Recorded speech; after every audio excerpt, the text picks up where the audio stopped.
Just outside of Hoodsport is the beautiful Sund Rock Beach Resort. I'm with Cindy Sund. How are you doing?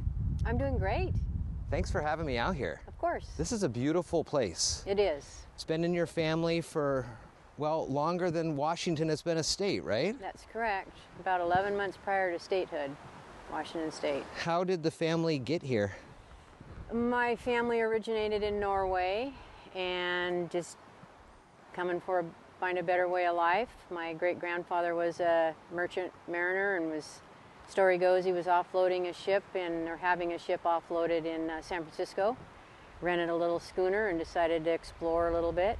Came up the coast and found his way into this narrow little inlet and reminded him of the fjords of Norway. Came along this shoreline and heard a little water running and went ashore and found an old abandoned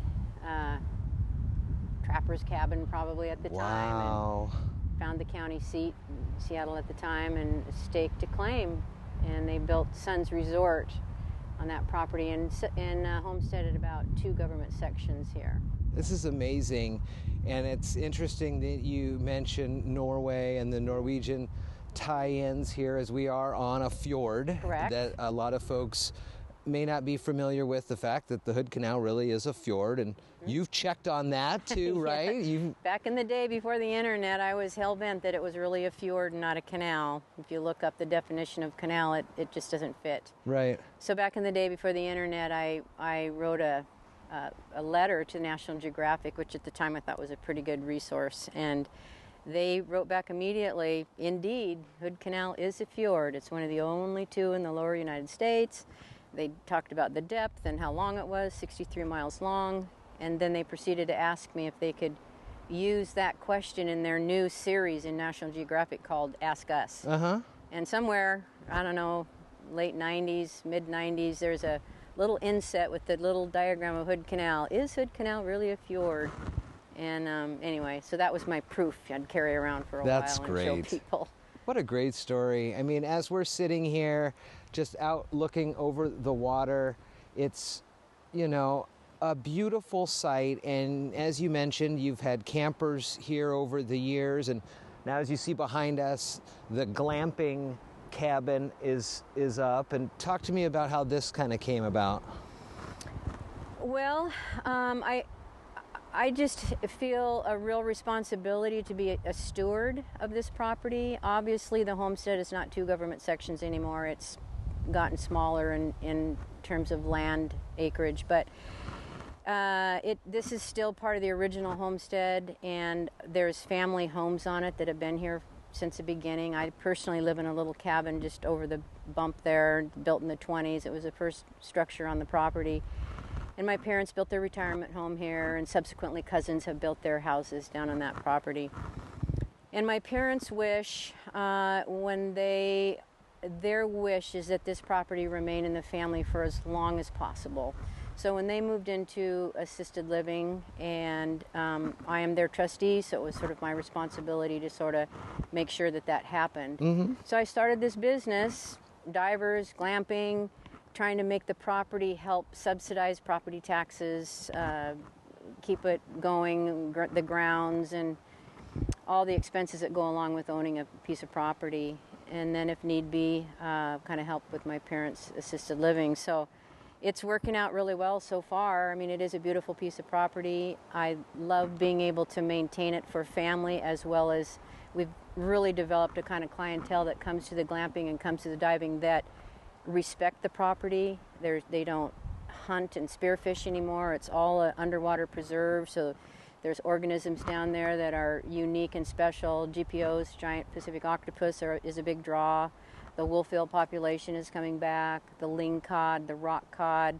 We have some archaic, they call them glass sponges deep down there. So it's really a diverse area, and I just feel honored to be able to be a steward and keep it going. And I have a nephew that moved up here to help me, and now he and his wife and their 6-year-old are living here, and they're raising her with, on the property. Being out here, it's got to just be awesome. Amazing. And cousins are chipping in and helping, and my brother comes up in the summertime. So it truly is a family operation to keep the family property going and hopefully for future generations as long as we can. This is on Airbnb, and we'll put the links to the website and to the Airbnb on here too. But how often does this get rented out, and what are some of the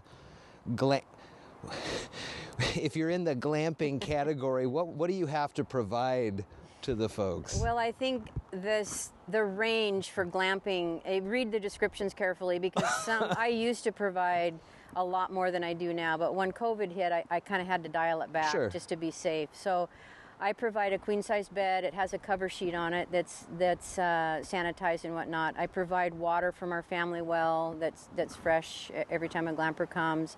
I have a little tea kettle to heat water. I have a barbecue.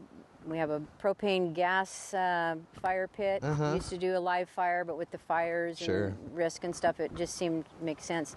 I have a private privy for the glampers, so they have their own on-demand shower behind. Maybe we'll take some pictures of that later. And we have a composting system toilet back there. We call it a privy. It's really sweet, and it's, I was trying to reduce my footprint on the land. And to me, the porta potties, the blue juice, it has to be dumped somewhere. Sure. So I'm trying to take care of it and compost it. And that's not for everybody, but the people, like I said, the demographic that I get, they appreciate that aspect that we're trying to be green. We recycle, have a recycle area for them, and then trash, and then the privy. So we have a little place where you can eat that's covered up there. We have a refrigerator.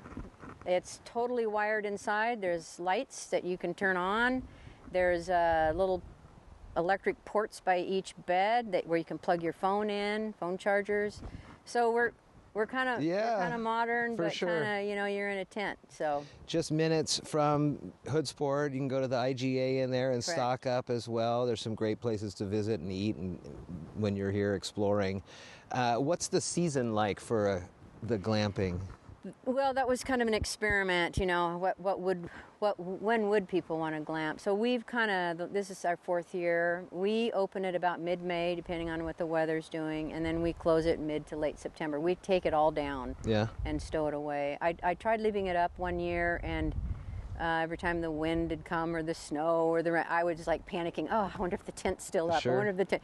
So it just made sense to take it down. We hang it in the pole building down there and keep it dry, and take the fire pit, take everything in, so it's basically just the wooden platform. And you were telling me that the diver and the diving operation, that can go year-round because of the different conditions that show up in the different seasons. Absolutely. The diving aspect is actually, we're busier in the winter than we are in the summer.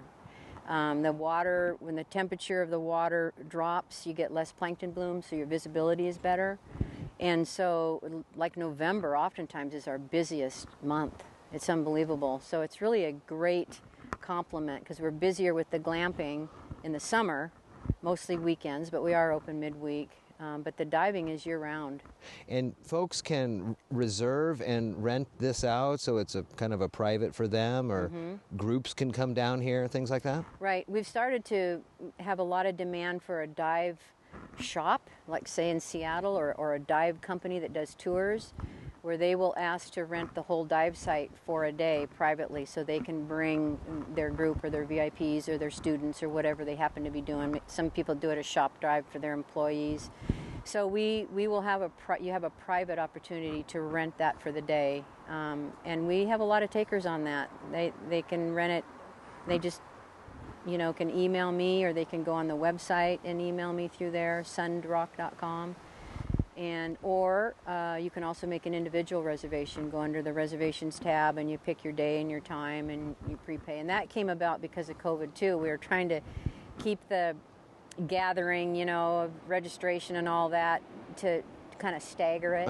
And it's worked out so well. The divers appreciate it because they know they have a time slot. They know they have a parking spot. They know they can plan their day rather than, they get here and there's too many cars, too many divers, and they don't want to deal with it. So it's really worked out well, and we're going to hang on to that reservation system. Where's the furthest that anyone has come from to dive, and the furthest that anyone has come to stay here?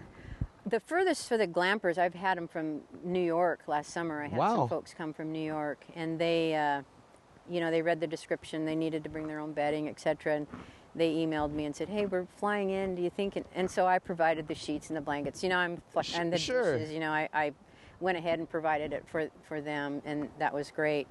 The diving, I don't really know. We get an awful lot from Oregon. We get an awful lot from the Seattle area, but I've also had some from the Midwest. And I was talking to some the other day, like, where do you dive in the Midwest? Yeah. Lakes and this and that and the other. But they were telling me that of all the dive places that they went, we were offering amenities that they'd never seen before. So they were pretty impressed. Is it true that if the skill needed to dive here in the Puget Sound kind of gives you a leg up elsewhere around the world? I've heard that over the years. Yeah, I think you're right there, that we have tidal in and out, but we don't have the rushing tide, we don't have the crashing waves, we don't have the dangerous currents.